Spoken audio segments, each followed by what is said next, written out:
Oi, oi, oi, gente boa!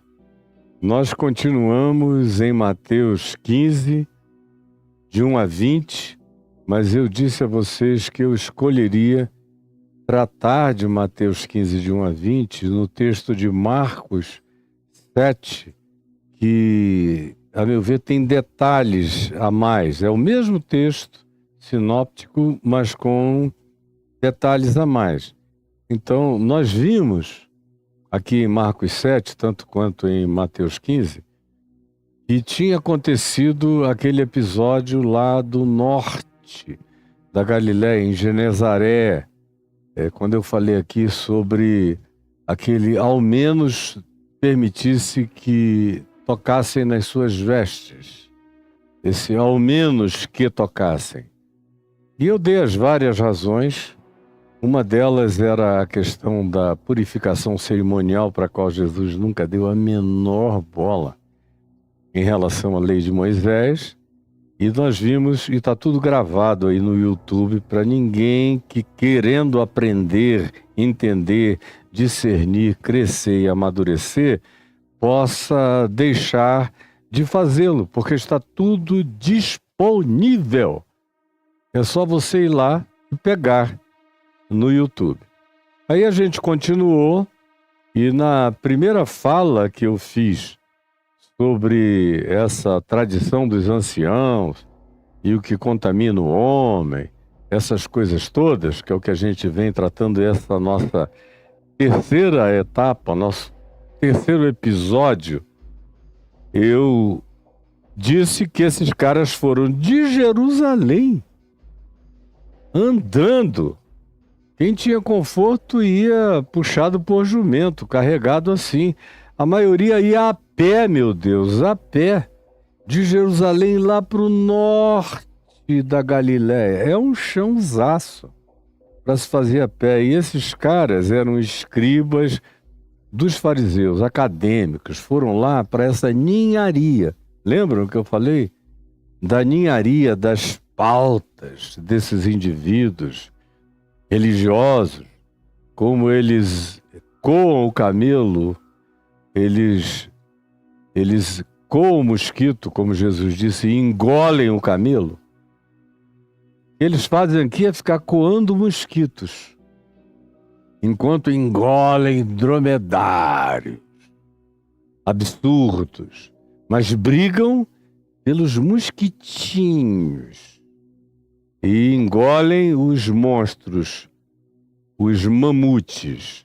É isso que frequentemente a gente vê as escolhas das pautas religiosas promoverem.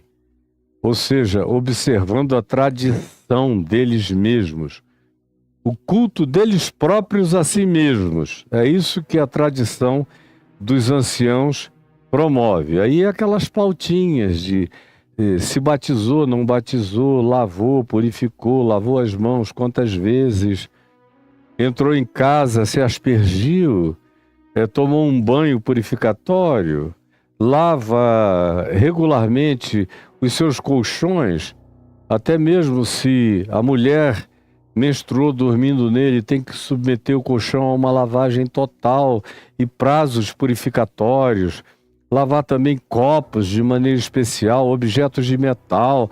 Tudo isso eram pautas fundamentais, estilo Deus, Pátria e Família. Era esse tipo de pauta patética, pauta patética, pauta patética, pauta patética. É o que a religião ensina a vocês. E aí eles vêm interpelarem a Jesus de por que os discípulos de Jesus não lavam as mãos e não fazem, e não praticam e não realizam essas pautas patéticas. Pois bem, aí Jesus diz, bem profetizou Isaías a respeito de vocês, seus hipócritas, como está escrito, este povo me honra com a boca, da boca para fora, com os lábios, mas o seu coração, o que interessa, está longe de mim. E em vão me adoram, não param de fazer cultos aos quais eu não frequento, não estou presente, não me interesso, não estou nem aí. São cultos deles para eles próprios. Eles oram de si para si mesmos, de uns para com os outros. Tem um papel catártico para os mais sinceros, ou para os mais sugestionáveis, ou para os mais ludibriáveis. Eles entram até num êxtase catártico, mas eu não tenho nada a ver com o culto deles. Como Deus mesmo diz em mais de uma ocasião, a mais explícita de todas é no primeiro capítulo do profeta Malaquias, que é o último livro do Velho Testamento, dizendo, quem me dera houvesse alguém que fechasse as portas desse templo, onde a única coisa que vocês promovem, além de uma matança de animais inocentes e a reunião de uma moscarada que não tem tamanho, de uma falta de higiene brutal, associada a uma hipocrisia letal, e aonde o ajuntamento apenas aglutina a multidão das iniquidades de vocês, a um ajuntamento que vocês dizem que é solene, no qual estou presente. Meu Deus, diz Deus, eu tenho muito mais prazer no culto de muitos pagãos espalhados pelo planeta em todas as culturas, línguas, etnias e ilhas da terra, do que no culto de vocês, seus judeus mentirosos, hipócritas, duros de coração, que recebem a palavra apenas para responderem a ela com rejeição contínua e perpétua. Porque qual dos profetas vocês não mataram? Sim, vocês constroem doutrinas para vocês mesmos, se gloriam delas, lambem-nas, adoram-nas, porque são produções do masturbatório teológico de vocês, preceitos de homens, coisas nojentas que vocês impõem sobre as outras pessoas em meu nome. Até aqui foi onde vimos. Aí Jesus disse, e mais, vocês entram num estado de negligência, até mesmo em relação ao mandamento de Moisés. Vocês que dizem que obedecem a Moisés, que querem matar pessoas e mataram profetas, porque alegaram que eles estavam em estado de desobediência à lei de Moisés, ou mataram tantos outros que viveram vidas piedosas e santas, porque eles não se faziam congruentes com as tradições, com as doutrinas, com os preceitos inventados e criados pela elaboração tarada de vocês, seus hipócritas santarados. Jesus disse, sim, vocês negligenciam até mesmo o que Moisés disse, enquanto vocês cultuam a Moisés acima de tudo. Porque vocês não aguentam nem a lei de Moisés, é óbvio que não aguentam. A lei de Moisés é inaguentável.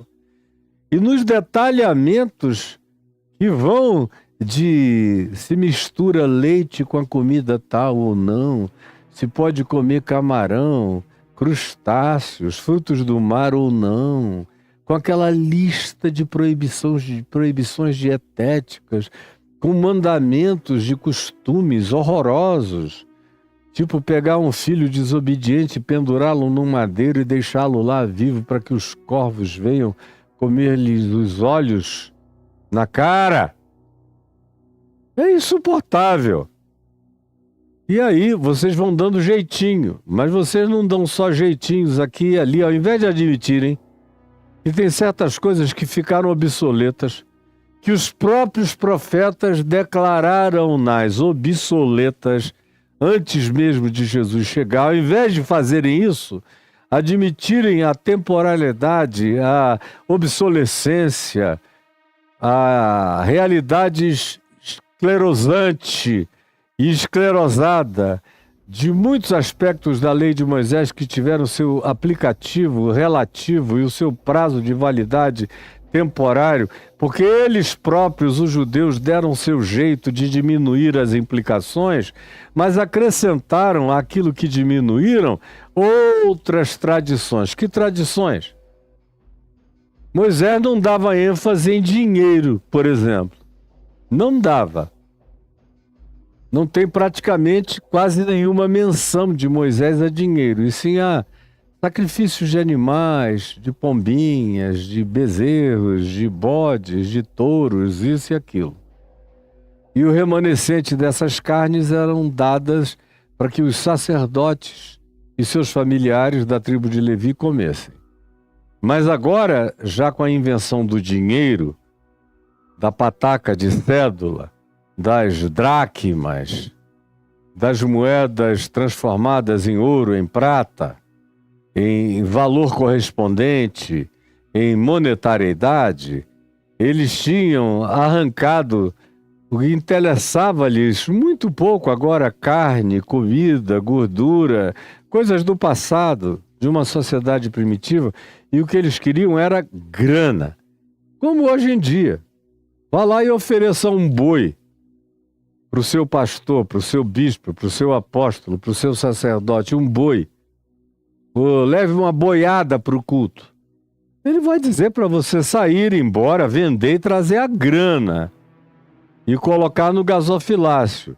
Naquele tempo de Jesus já estava assim, porque o aspecto da pecuniaridade de produtos agropecuários colocados como dízimo e oferta, preferencialmente já poderiam ser substituídos por dinheiro, com a efígie de César, com valores diferentes e com uma portabilidade infinitamente mais fácil e com um valor equivalente ou até maior, porque já estava trocado e resolvido. É disso que Jesus está falando, sim. Vocês negligenciam o mandamento e guardais a tradição dos homens. E disse-lhes ainda: jeitosamente rejeitais o que foi dado a vocês e declarado por vocês e promulgado por vocês como preceito de Deus, e vocês rejeitam isso, dizendo que foi Deus que deu, mas rejeitam o que vocês próprios dizem que foi Deus que deu e que está na validade, e sutilmente, jeitosamente vão substituindo isso pela tradição dos anciãos de vocês, dos líderes religiosos. Exemplo, aí Jesus dá um exemplo, preste atenção no exemplo. Ele diz, por exemplo, Moisés disse: honra teu pai e tua mãe. Está citando Moisés. E Paulo também repete, dizendo que é o único mandamento com promessa. Honra teu pai e tua mãe para que tudo te vá bem e tu tenhas uma vida abençoada e longa sobre a face da terra. Moisés disse: honra teu pai e tua mãe, e quem maldisser a seu pai ou a sua mãe, quem amaldiçoar, quem negligenciar, quem der de mão, quem não reconhecer, quem não quiser enxergar, quem invisibilizar o seu pai e a sua mãe, Moisés disse, seja punido de morte. Aí Jesus diz, mas vocês são capazes de viver com as consequências desse mandamento? Vós, porém, Jesus conserta, dizeis, não, vocês dão um jeito, vocês fazem uma adaptação. E vocês dizem o seguinte, se o que um homem teria ou uma mulher para dar a seu pai ou a sua mãe, ele tomar para si um voto na presença de Deus, num altar, numa campanha, dos 318, dos 900, seja lá do que seja, de qualquer que seja a palhaçada determinada por essas lideranças religiosas. E se você disser, eu aceito da presença de Deus fazer esse voto, e esse voto implica, como a religião adora, que é criar a separação entre você e os seus compromissos de natureza imediata, com a sua carne, com o seu sangue, com seu pai, com a sua mãe, com os seus filhos, com aqueles cuja procedência genética e os seus vínculos de criação, de aproximação, de identificação. Se você quiser substituir o mandamento de honra teu pai e tua mãe, nós ensinamos você a fazer isso e cortar essa relação. E aí você toma para você esse voto, que era o chamado voto de Corban. Significava que aquilo que seria para o pai e para a mãe agora vai para a igreja, vai para a sinagoga, vai para o templo, vai para o gasofilácio, vai para o bolso dos sumos sacerdotes, dos bispos, dos pastores, dos apóstolos, ou whatever seja a nomenclatura que vocês decidam aplicar como apelido a esses estelionatários, amantes da grana, como foi nos dias de Jesus e é nos nossos dias. Vocês dão um jeito nisso. Inventaram o Corban, inventaram um voto que faz vocês poderem prescindir do compromisso com aqueles que geraram vocês. Enquanto Paulo diz, se alguém não cuida dos seus, especialmente dos da sua própria casa, tem negado a fé. E é pior do que qualquer incrédulo pagão de qualquer lugar da terra. É pior. Você é pior. Você é pior. Você é pior. Muito pior. Porque você diz, não, eu fiz isso por um objetivo transcendente que me foi apresentado pelo meu pastor, pelo meu líder, que é dar o dinheiro todinho para a igreja, entenda por igreja o bolso dele, ao invés de ajudar pai e mãe. Como eu já disse várias vezes que eu tenho ouvido, não é dedução minha, tenho ouvido explicitamente muitos deles e alguns dos mais importantes desse país aos olhos e sentidos adoecidos e atrofiados de muitos de vocês, me dizerem na cara, como se estivessem trazendo uma revelação divina. Dizendo isso, não, eu não quero evangelho sendo pregado aqui na minha igreja, nem no meu púlpito, porque dá azar. Porque todo crente, todo indivíduo que começa a ouvir de Jesus, do evangelho, dos ensinos de Jesus, vai ficando gente boa, misericordioso, compassivo, generoso, solidário, condoído, interessado na miséria humana. E aí o que eles fazem? Eles passam a pegar o dinheiro deles e a fazerem autogestão em nome da misericórdia.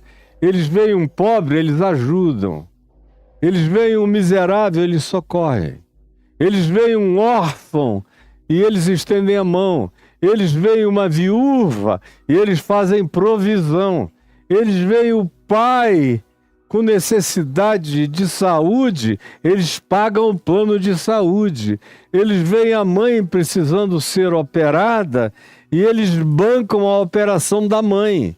E eles veem um irmão com dificuldade, patinando, irmão de carne, de sangue, de família, de criação, patinando sem conseguir subir, sem conseguir escalar os degraus lisos, quase impossíveis da ascensão social, e vão e ajudam, e pagam curso, e treinam, e capacitam, e investem nesse irmão. Enquanto isso, o dinheiro deixa de vir para mim, para minha igreja, para o meu gasofilácio, e a gente passa a receber as migalhas do que eles voluntariamente decidem doar quando estão com o coração alegre e feliz.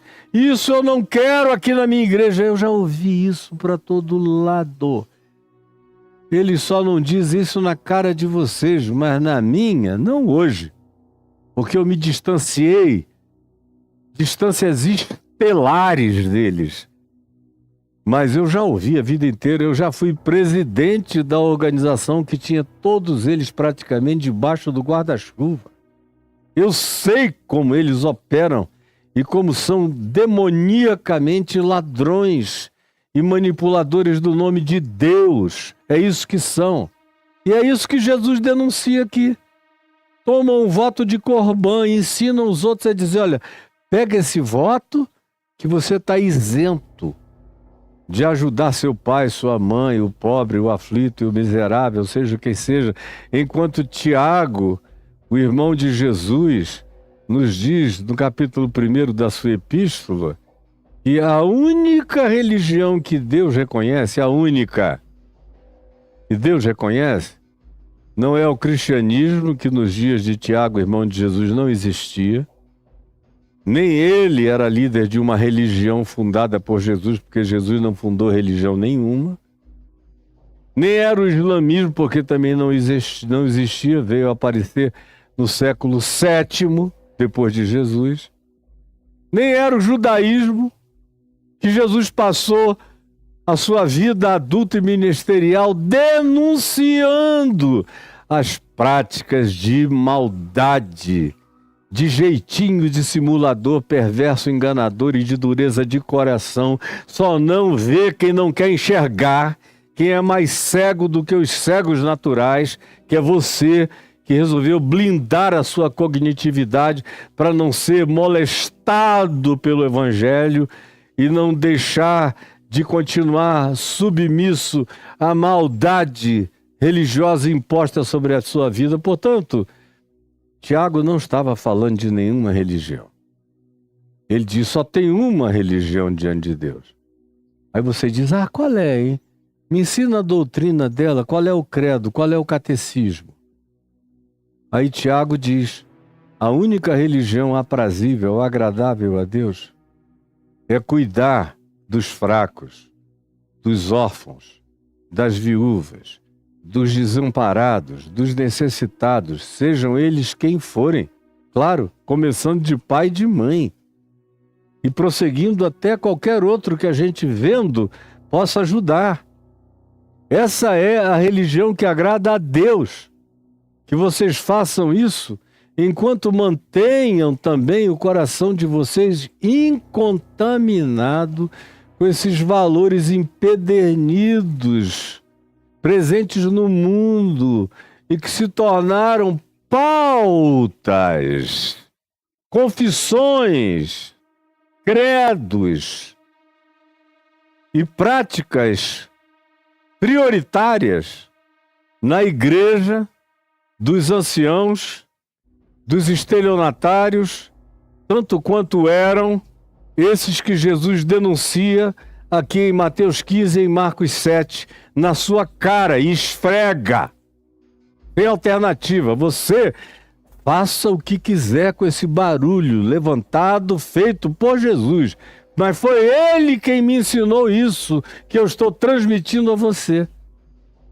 Aí ele prossegue dizendo o seguinte, quando vocês conseguem fazer a pessoa acreditar nessa mentira, então vocês o dispensam de qualquer coisa em favor do seu pai, da sua mãe, dos seus irmãos, da sua família, dos pobres, das viúvas, dos necessitados, de qualquer um.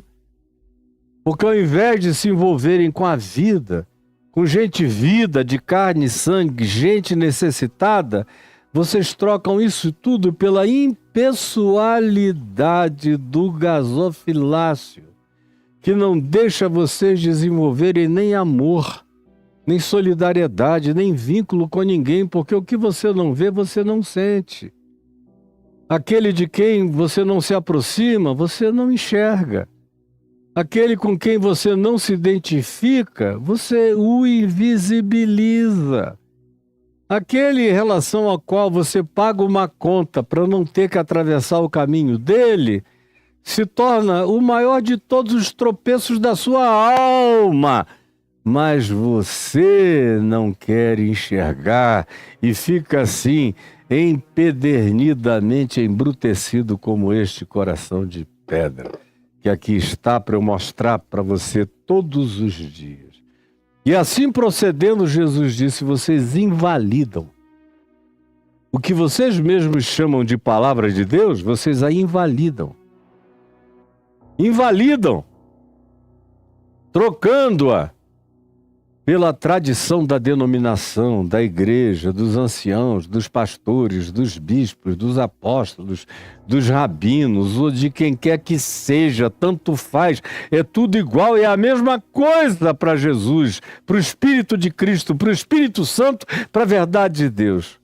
Mas vocês fazem isso com a maior facilidade. Se vocês fazem isso com a lei de Moisés, imagina com a minha palavra, diria Jesus, com o evangelho que eu ensino, com o que eu estou dizendo, que deixa a lei de Moisés na creche, em estado de abandono, porque eu estou remetendo e projetando vocês para além do primário, para além do primeiro grau, do segundo grau, do terceiro grau, da universidade, das pós-graduações humanas, dos estudos acadêmicos, usando tudo isso como ilustração.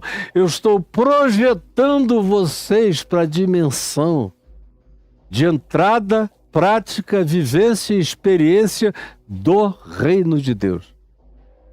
Eu estou tirando vocês da obediência aos justicismos primários de Moisés e levando vocês para a prática da justiça sublime e transcendente do reino de Deus, que se resume em amor. Amor, não em lei.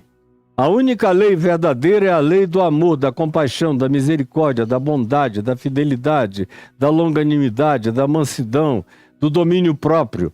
Coisas contra as quais não há uma única lei de Moisés que possa se levantar contra.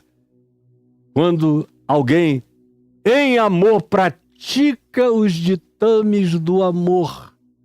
Por isso é que Jesus trocou tudo o que era só palavreado morto e letra morta por um mandamento vivo que diz: amai-vos uns aos outros assim como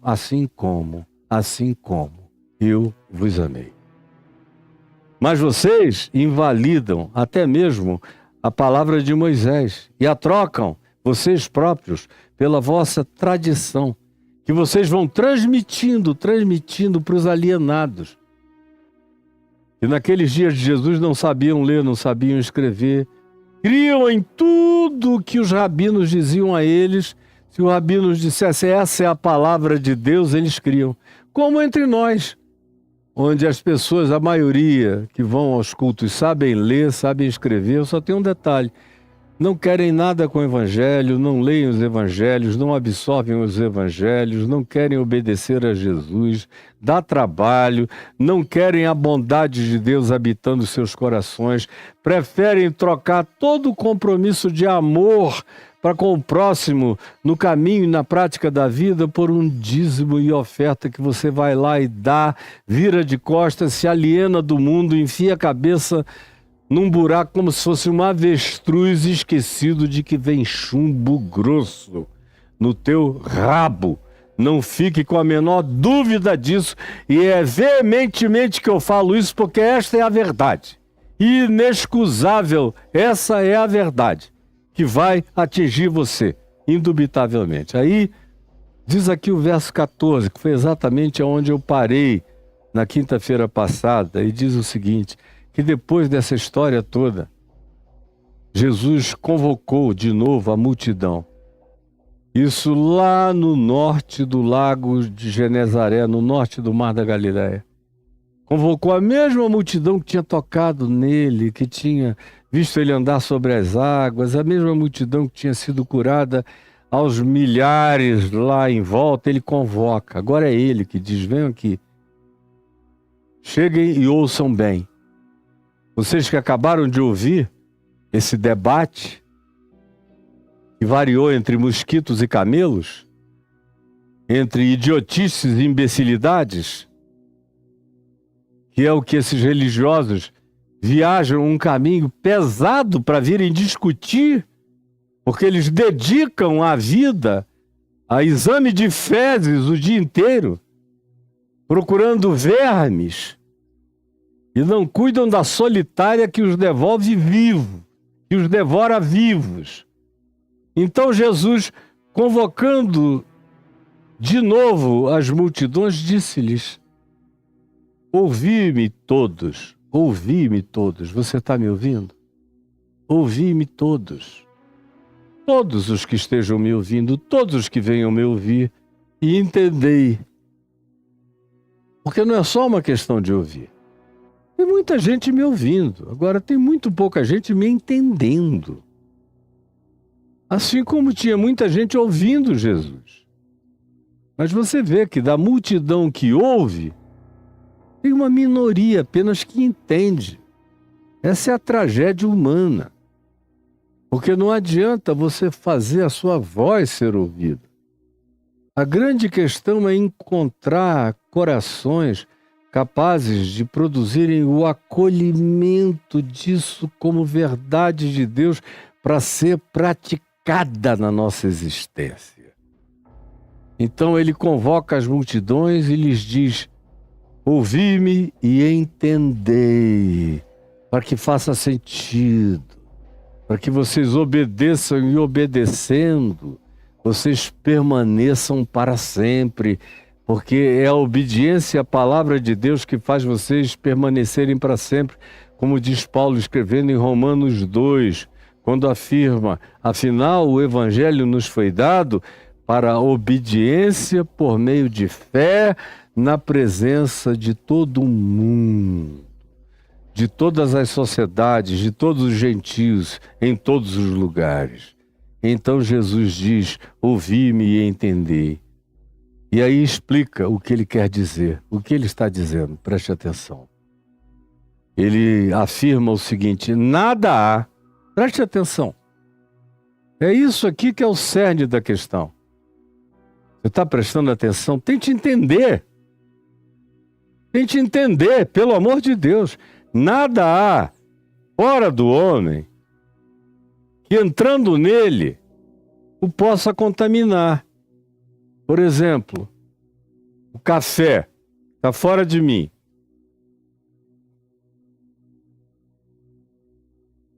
Aí tem gente que diz, não, eu não bebo café, porque café é um excitante. Café é excitante? Excitante é a raiva, meu filho. Excitante é o ódio. Excitante é a inveja. Excitante é a ira. Excitante é a maldade, que não consegue ficar quieta.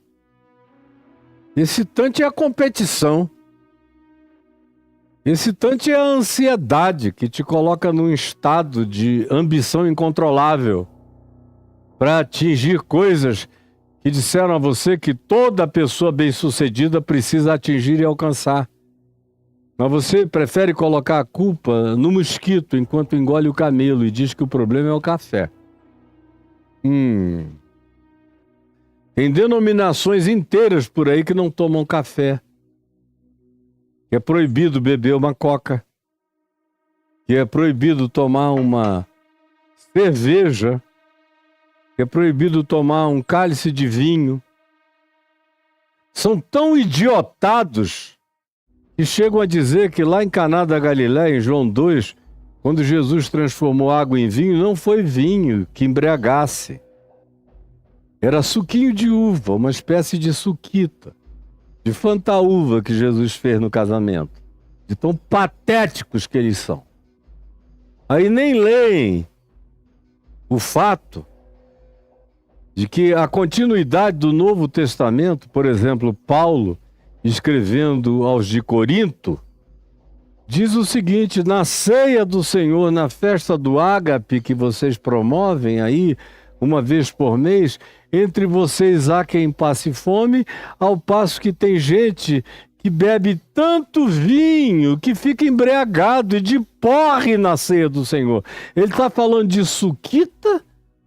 Ou está falando de vinho? O judeu não bebia suquinho de uva, ele bebia vinho. Ou como Paulo diz a Timóteo: toma um pouco de suquita, Timóteo, por causa das tuas frequentes enfermidades. Não. Ele diz: bebe também um pouco de vinho, porque essas águas do caminho, da estrada, nem todas são potáveis. Por isso é que você está cheio de H. pylori, de problemas no estômago. O vinho é um pouco melhor do que a maioria das águas encontradas nas nossas jornadas peregrinas, diz Paulo a Timóteo.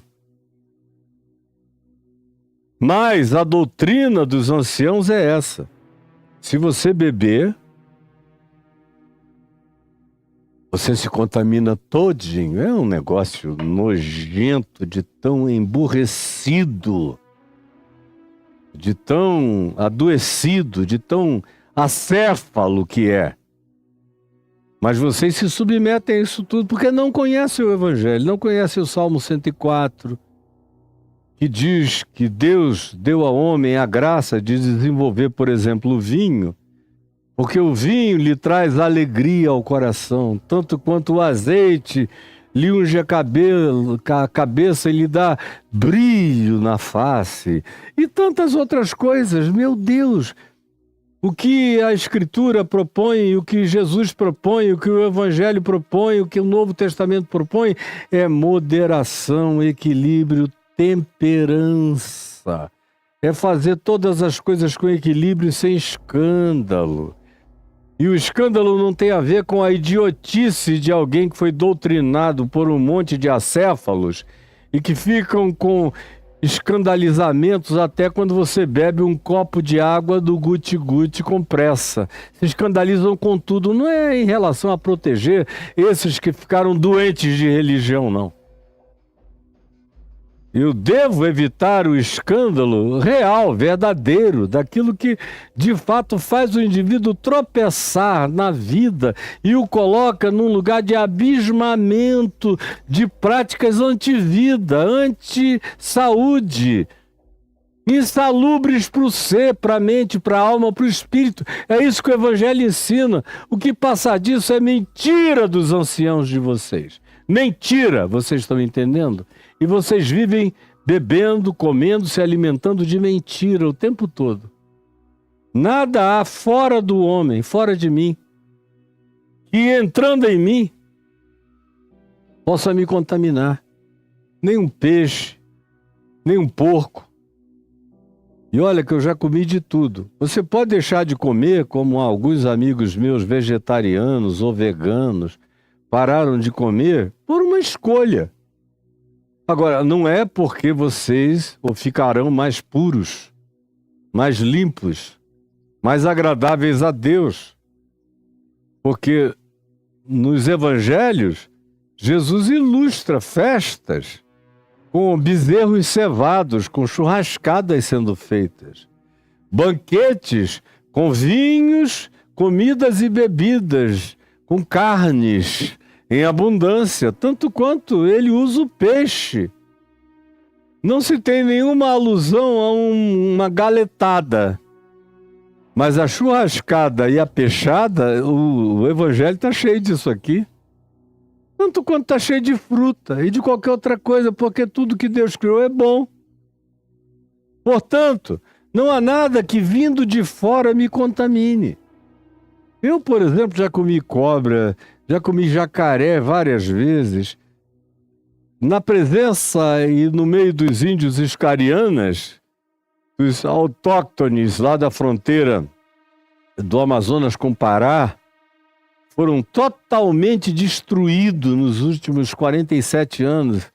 Eles, de um estado de pureza quase primitiva, se tornaram, como eu soube há 2 anos atrás, seres totalmente corrompidos pela nossa sociedade de embriaguez, de drogas, de prostituição. Que dor que me deu, porque eles eram a pureza em pessoa e eu fiquei 15 dias entre eles, lindos dias, nos quais eu comi macaco coatá, que era o prato principal com o qual eles quiseram me honrar, e eu dei graças a Deus e comi o primata.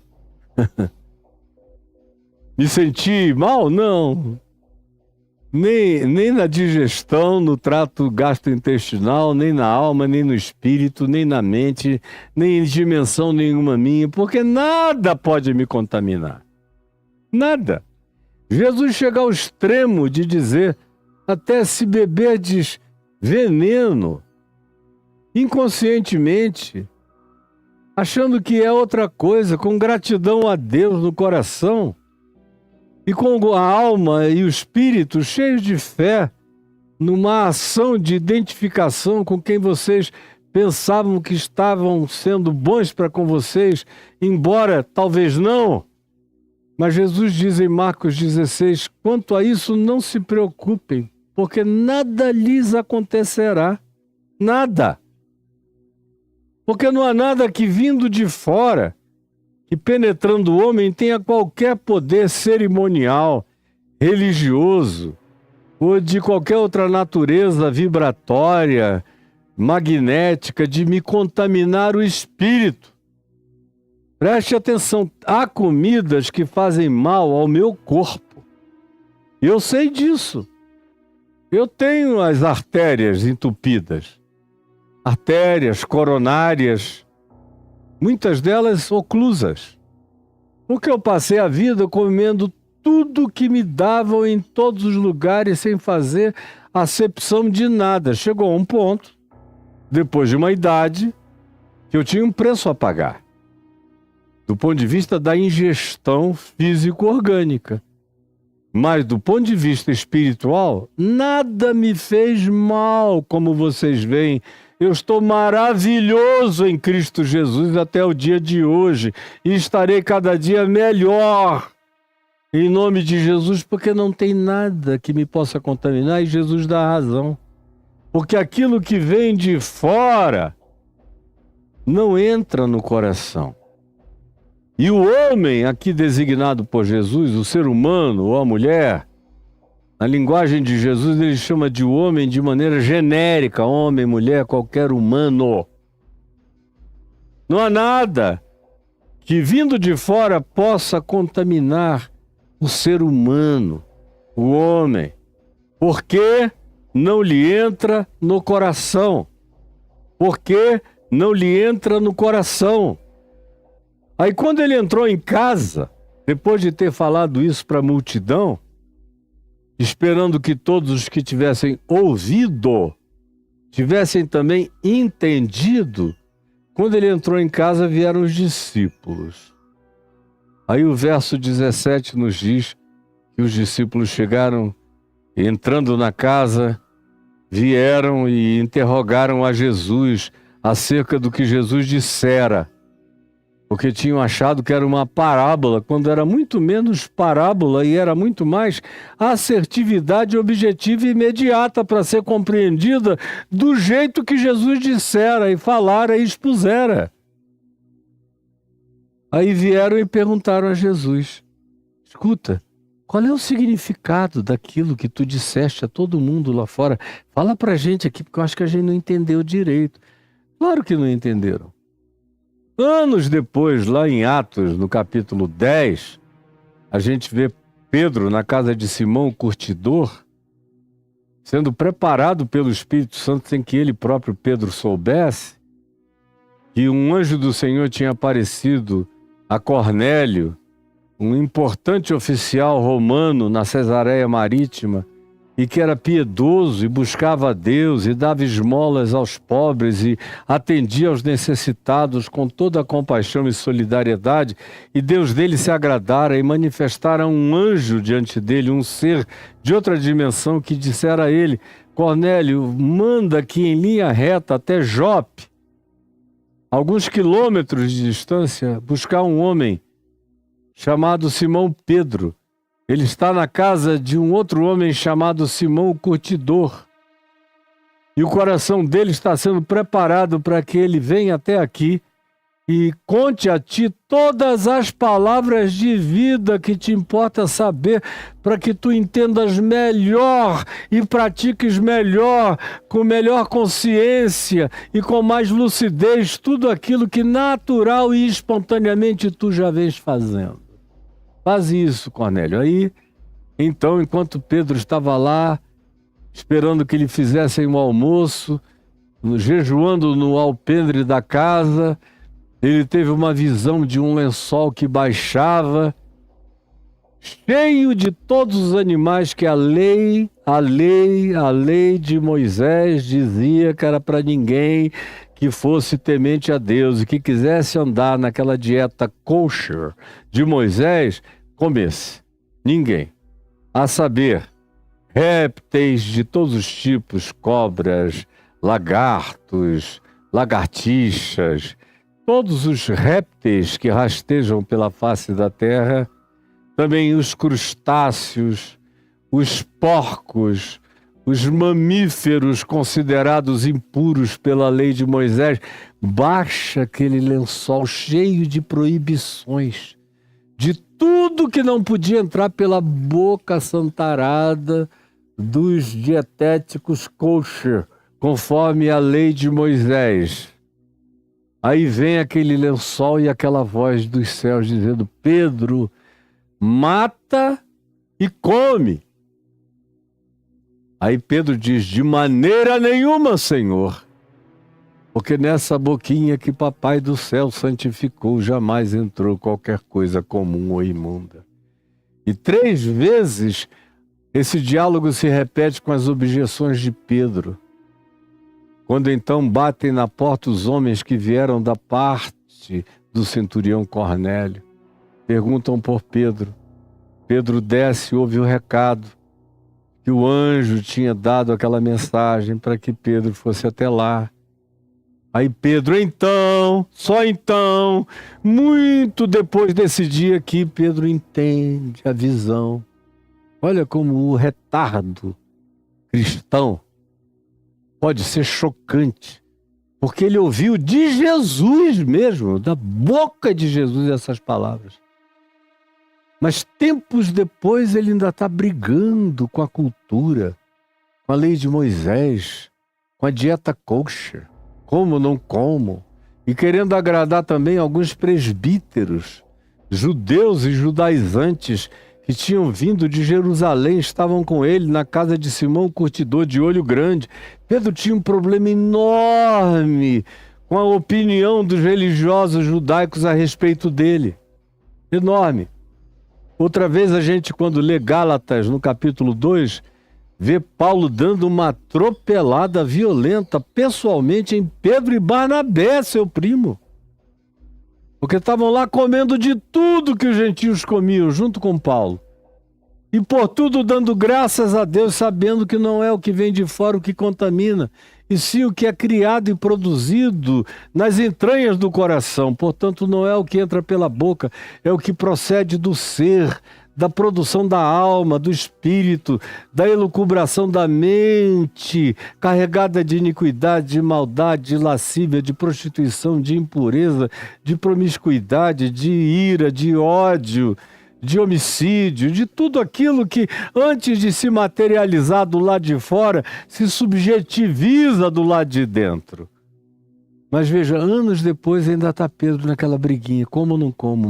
Pedro, mata e come. Eu não, Senhor, eu não, Senhor.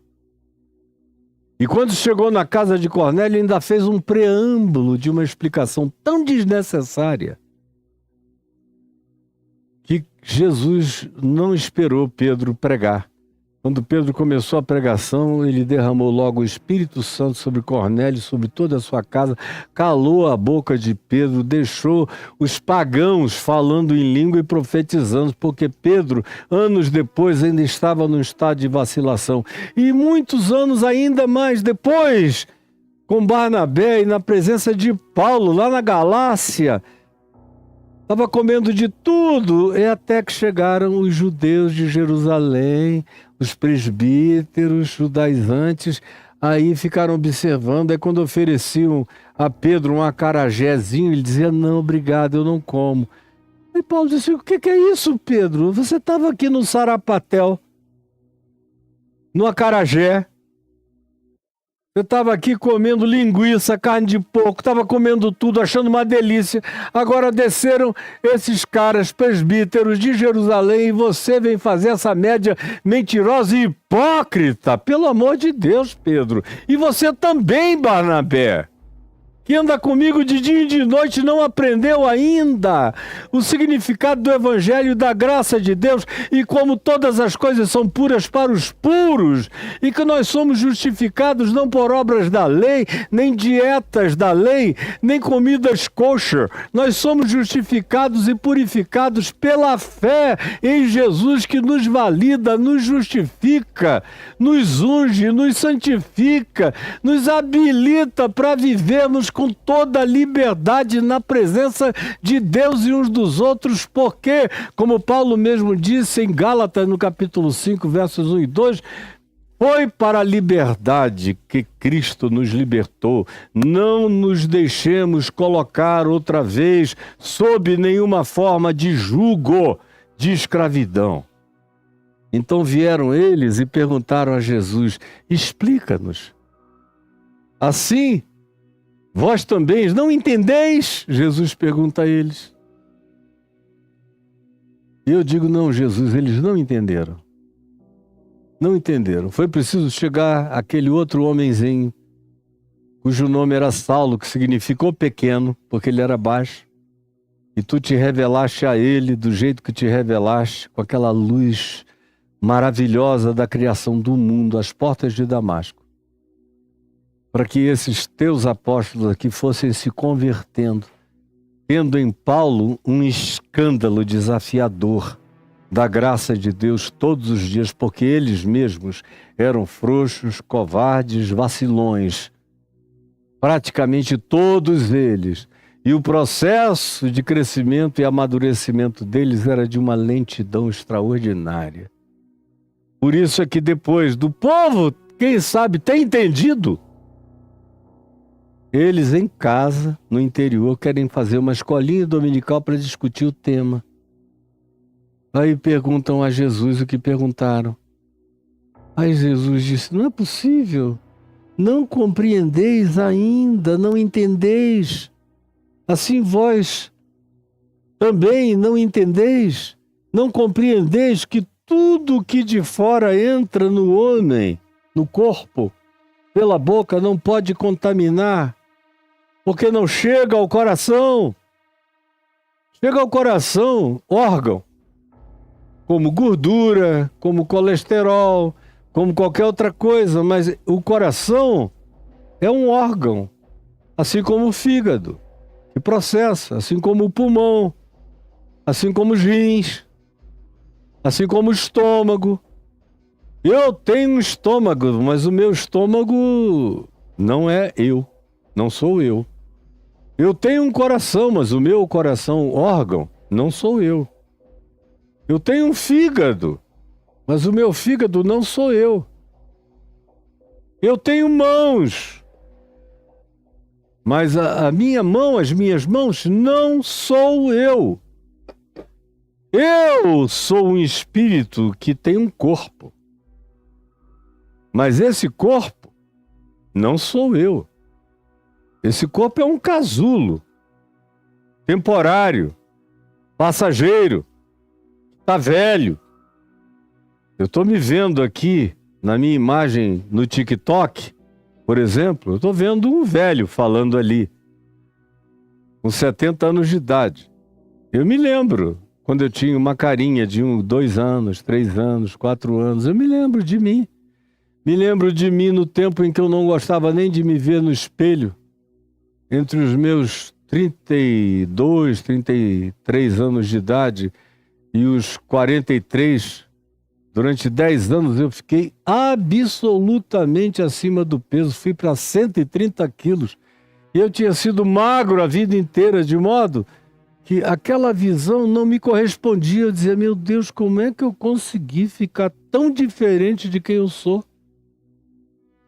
E um dia, na Flórida, em Boca Raton, depois de, pela dor, pelo sofrimento, em 2 meses e meio, menos de 3 meses, eu vim a cair de 130 quilos para 80 do dia para a noite. E eu ia passando e olhei numa vidraça e vi meu rosto fino, como ele era quando eu treinava jiu-jitsu, quando eu era jovem. Jogava bola e estava na vida, no mundão, andando para lá e para cá. Quando eu olhei, eu me enxerguei, eu falei, meu Deus, eu não fui embora. Eu continuo aí, a minha cara continua aí. Estava coberta por camadas e camadas e camadas e camadas de um monte de coisas que eu não quero nem designar. Os elementos que me fizeram, ao invés de processar, reter e engordar.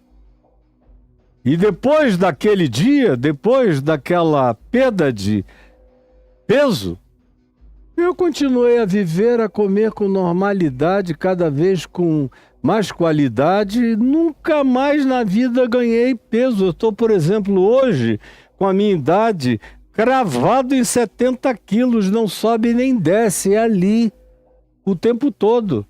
E eu não estou passando fome, só estou me alimentando melhor do que jamais antes. Agora, isso tem a ver com os cuidados com o meu corpo. Meu espírito não é afetado. Quando eu como linguiça, como domingo depois do culto, eu comi uma feijoada. Não, nada afetou o meu espírito. Não é afetado. Se eu jejuo, eu não fico superior. Se eu não jejuo, eu não fico inferior. Se eu me torno vegano, eu não me torno superior espiritualmente. Se eu continuo a comer balanceadamente, incluindo proteína, carne, nada disso é demérito para mim. É uma questão de dieta, gosto, adaptabilidade, possibilidade e até mesmo de dinheiro e recurso para comer uma coisa ou comer outra. Não passa disso. Não é questão diante de Deus. Não tem nada a ver com o que algumas denominações fazem, impondo, mesmo em nome de Jesus, certas dietas sem as quais o indivíduo se torna impuro, como você sabe perfeitamente que denominações entre nós são desse jeito, idênticas ao judaísmo. Aí vem Jesus e diz, não é possível, vocês não entendem, né? Eu explico, mas vocês não compreendem. E tudo o que de fora entra no ser humano não pode contaminar a ele, porque não entra no coração espírito, no coração mente, no coração alma, no coração ser profundo, não. Fica no âmbito do corpo. E não passa disso, vai para o ventre, onde é processado, e depois do ventre vira cocô, é o que disse Jesus. Uma vez processado no trato gastrointestinal, sai e a gente o deposita solitariamente num lugar escuso, num sanitário, num toalete. Ou na antiguidade, como eles que estavam andando ali pelo caminho e não tinha banheiro sanitário em nenhum lugar, faziam um buraquinho no chão, jogavam ali e depois cobriam com terra, como a gente faz até o dia de hoje nos interiores, ou nos acampamentos, ou em qualquer situação um pouco menos confortável e mais primitiva. Normal, meu Deus! É assim que é. Aí vem Jesus e dá esse choque de realidades. Até vocês, que me ouvem todo dia continuam a ter esses conflitos antigos do esclerosamento das leis de Moisés. E assim dizendo, diz o verso 19, Jesus considerou puros todos os alimentos. Você pode repetir isso aqui comigo? E assim dizendo, Jesus considerou puros todos os alimentos. Você pode pelo menos repetir isso comigo para ver se entra em você? E assim dizendo, considerou Jesus puros todos os alimentos e prosseguiu e dizia, o que sai do homem, isso é o que contamina. Não é o que entra pela boca, é o que sai da minha boca. E ele não está se referindo a vômito. Ele não está se referindo a refluxo intestinal. Ele não está se referindo a hérnia de esôfago, hérnia esofagiana. Não. Ele está se referindo àquilo que sai de dentro, é o que sai da mente, é o que sai do pensamento, é o que sai da elaboração emocional, da elaboração mental, da elaboração cultural, da elaboração emocional ou desafetivada, implacavelmente inafetiva. É disso e a isso que ele está referindo-se. A iras, a gritarias, a ódios, a inimizades, a porfias, a contendas, a embates, de todas as naturezas, que o que é isso que procede do coração é o vômito do espírito, é disso que ele está falando, é dessa maldade que sai, isso é o que contamina de Jesus. Porque vem de dentro, vem do ser, vem do coração dos seres humanos. E que procedem dele, do coração, dos pensamentos, do ser profundo, é daí que vem os maus desígnios, como a prostituição, que você não precisa se prostituir nem pagar a ninguém. Você que é religioso, especialmente, vive se prostituindo mentalmente. Ai, que delícia, que gostosa, eu faria isso, eu faria aquilo, meu Deus. Você acha que eu não sei como é que é a sua mente? É um bordel de tarados. Aí Jesus também sabia que a mente daqueles fariseus e seus acadêmicos escribas legalistas era assim também.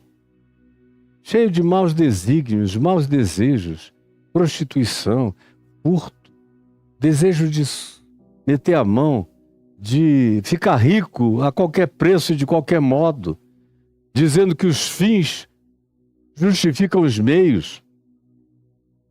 O que contaminam são os homicídios que vocês não praticam fora, mas que vocês declaram como ódio a partir do engendramento de dentro. Os adultérios que muitas vezes vocês não praticam fora, mas cobiçam gulosamente a mulher, o homem do próximo. Ai, meu Deus, se me desse um mole em circunstâncias adequadas, eu pegava gostoso. É isso aí que sai de ti, do teu coração, da tua mente, é o que te contamina. É o que faz de você um ente radioativo, de radioatividade maligna, como a avareza. A maioria dos que estão entre nós, aprendendo com teologia da prosperidade, com os marsaleses gananciosos dessa vida, só pensam em dinheiro. E quem só pensa em dinheiro não é generoso, é avaro. E quando pratica generosidade é marketing para ganhar mais dinheiro ainda. Tudo é negócio. São ávaros. E mais do que isso, Jesus prossegue dizendo, são maliciosos, o tempo todo estão com engendramentos perversos, tramando alguma coisa onde eles precisam lucrar, ganhar, sobressair. O tempo todo é isso que contamina, porque sai do coração. Como dolo, aquela intenção perversa. Quando ninguém estiver olhando, eu vou enfiar o punhal. Eu vou fazer o mal. Como a lascívia. faz você quebrar o pescoço em todo que é lugar, não pode ver uma bundinha bonita, uma cintura escultural, um desenho de peito, seja feminino ou masculino. Ai, meu Deus, aquela babação lascívia, aquela salivação desejosa que caracteriza a lascívia. A inveja. Jesus disse: a inveja que sai de dentro de vocês. Meu Deus, vocês não conseguem enxergar o mal que a inveja de vocês faz, como vocês vivem competindo um com o outro, querendo saber quem cresceu mais, quem tem mais, quem é mais visto, quem é mais louvado, quem é mais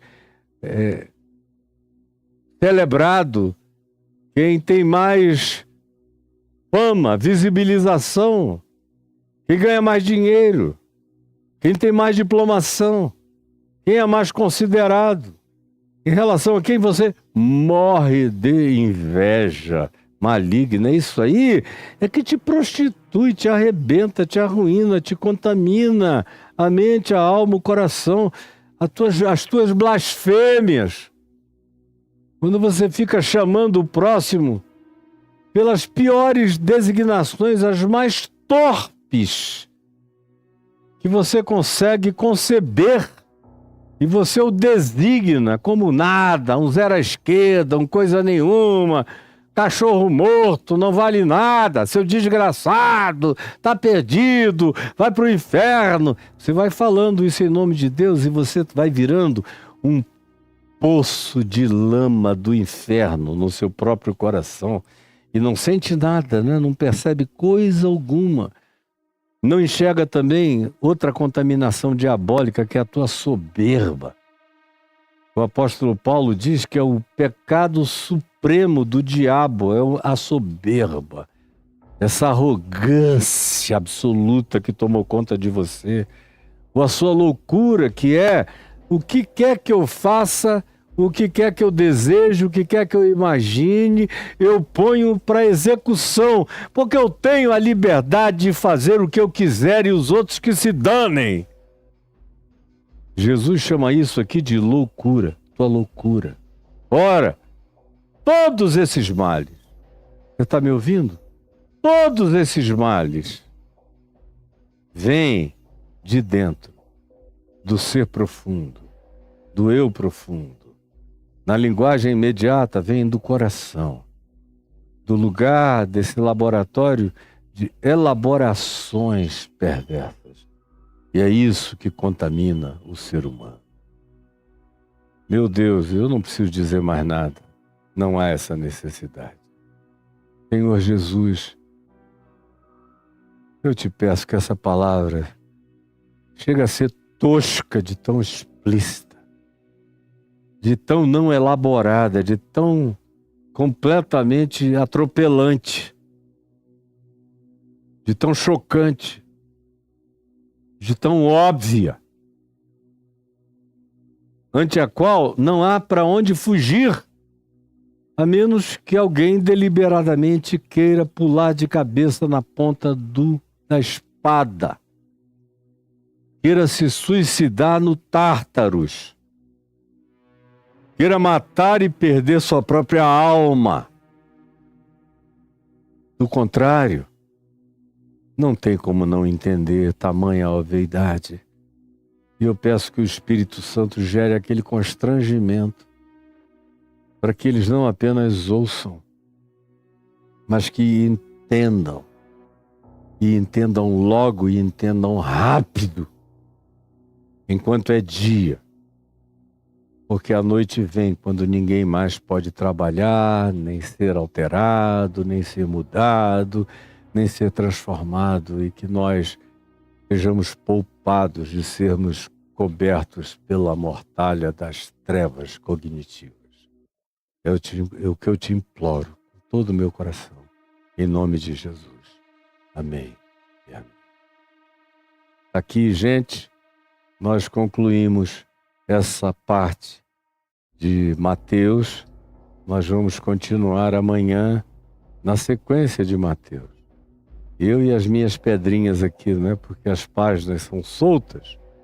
da minha Bíblia, o vento pode levar.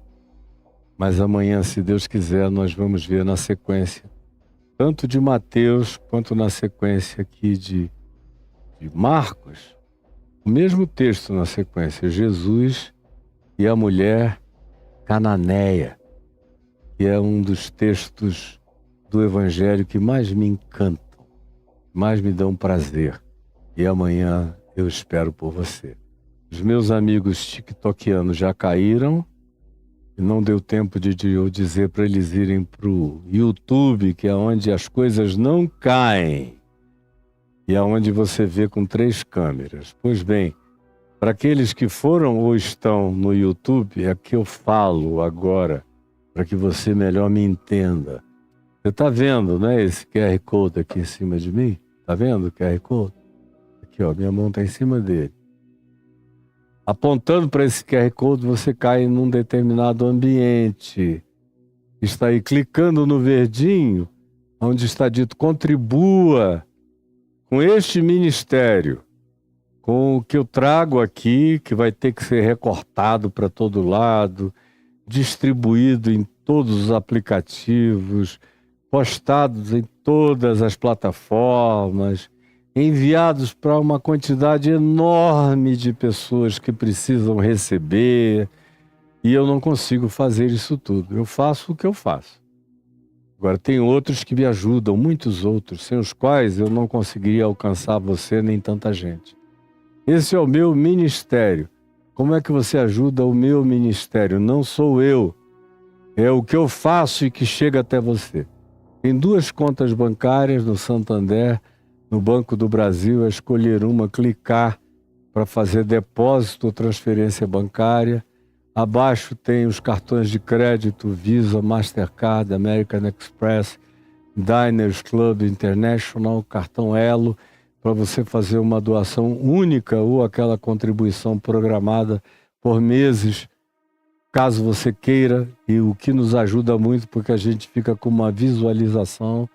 Embaixo tem o PagSeguro, que você sabe completamente como usar, e abaixo disso, para quem está nos assistindo na Europa, nos Estados Unidos, na África, na Oceania, em qualquer lugar da Terra, e que quer enviar uma oferta e diz, como eu queria, tá aí, tem o PayPal. O PayPal funciona de maneira global. E você pode usar e ajudar este ministério que faz as coisas chegarem como elas são até você. Então ajude. E aqui embaixo está passando um Pix, né? Com o CNPJ, você está vendo? O CNPJ aí é do meu ministério também. Você anota, sabe o que fazer com o Pix, todo mundo sabe. Eu é que não sei. Você acredita que até o dia de hoje eu nunca mandei um Pix na vida? Porque quem manda os meus Pix aqui é minha mulher. Ela é que faz tudo. Eu, sem ela, não sou ninguém na minha vida pessoal e em boa parte também na minha vida pública. Assim como ministerialmente, sem a sua ajuda, eu fico sozinho. É você que me adiciona pessoas que me ajudem, quando você mesmo me ajuda por qualquer desses meios expostos e, por último, esse Pix. Aí tem... Virando a página aqui, ó. Virou a página comigo? Se você virar a página, tem outro Pix passando aqui. Esse é CPF. É pessoa física. O outro é pessoa jurídica. Esse tem meu nome e da minha mulher. E com Pix todo mundo sabe o que fazer caso deseje. Caso deseje. Eu não sei se a Adriana colocou aqui as contribuições daqueles que constantemente estão nos ajudando, mas caso ela tenha posto, eu quero agradecer. Ela botou algumas. Hoje é o primeiro dia, ela não botou ainda, mas ela botou de sexta-feira ou de quinta-feira passada. E eu agradeço ao Israel, ao Leonel, ao Felipe, ao Douglas, a esses queridos e queridas que estão nos ajudando sempre, como Edmilson, 25, e tantos outros que vem nos ajudando, a Carla, vários. Meu Deus, isso aqui é um exemplo daqueles que vêm nos ajudando e eu fico muito grato por você e por vocês estarem fazendo isso. Tá bom? Então colaborem. Agora, o que me agrada e a hora do meu prazer é quando você escreve aí caiofabio.com.br. Você cai dentro do meu blog, do meu site, do meu portal. Tá aí, ó. Essa é a cara do meu novo portal, caiofabio.com.br. Lá em cima tem os links variados, dentre os quais o link cursos. Você clicar nesse link cursos, você vem e chega aí onde os cursos estão. De outra feita, você também pode escrever caiofabio.com.br/cursos. Se você escrever /cursos, você já cai aí, nesse ambiente do Reconexões, com 200 aulas de 10, 12 minutos cada uma, que vão de Gênesis, verso 1, capítulo 1, até o final do Apocalipse, quando diz, então, depois de tudo, os seus servos o servirão. Viaja por toda a história da revelação, entra nos meandros do que significa estar assentado em Cristo Jesus, o que é viver em Cristo, o que é a liberdade em Cristo, o que é a saúde mental em Cristo, o que é a multidimensionalidade da nossa fé e da nossa experiência transcendental em Cristo Jesus. Tem 200 aulas tocando em talvez mais de 100 temas diferentes, para abrir o seu entendimento. Aí ao lado tem Jesus, a chave hermenêutica, que é o que eu digo sempre, é onde eu não te dou peixe, mas eu te ensino a pescar. Vai e aprenda comigo a ler a Bíblia, a entendê-la, a ler o Velho Testamento, a ler o Novo Testamento, a ler a Carta dos Apóstolos, a ler os Evangelhos. A partir de Jesus, os Evangelhos eu leio a partir dos gestos, do comportamento, dos movimentos, das ações, das atitudes, da encarnação de Jesus. A partir da encarnação eu entendo o verbo proclamado e ensinado por ele também. Eu entendo tudo. Como também Paulo diz que nele, Jesus, estão ocultos todos os tesouros da sabedoria e do conhecimento. É aí que eu abro com essa chave, eu abro os tesouros da sabedoria e do conhecimento. Em Cristo Jesus eu abro com essa chave os tesouros, viu, Caio? Eu abro com essa chave os tesouros da sabedoria e do conhecimento. Não adianta o Caio não entendeu, deixa para lá. Mas, pois bem, está aí Jesus, a chave hermenêutica e os demais cursos embaixo dele, o Ativado, o Dilúvio Apocalipse, vá lá. O pessoal está esperando você para que você agora mesmo tenha acesso ao seu curso e comece hoje mesmo a ser edificado nessa quantidade enorme de alternativas de cursos que a você são dados. Entendeu? O Caio gostou de ficar direto ali na página, não veio para mim nem quando eu fiquei aqui meia hora rodando essa chave da sabedoria e do conhecimento, mas ele não se tocou. Mas está tudo bem, você se tocou, é o importante, os cursos estão todos lá para você, tá bom? A gente volta amanhã com a graça de Deus, A gente volta amanhã. Muito obrigado por tudo. Fique firme na palavra que você ouviu. Como diz a minha mulher, fique firme na rocha e vê se não afrouxa. Em nome de Jesus, um beijo. Amém, amém e amém.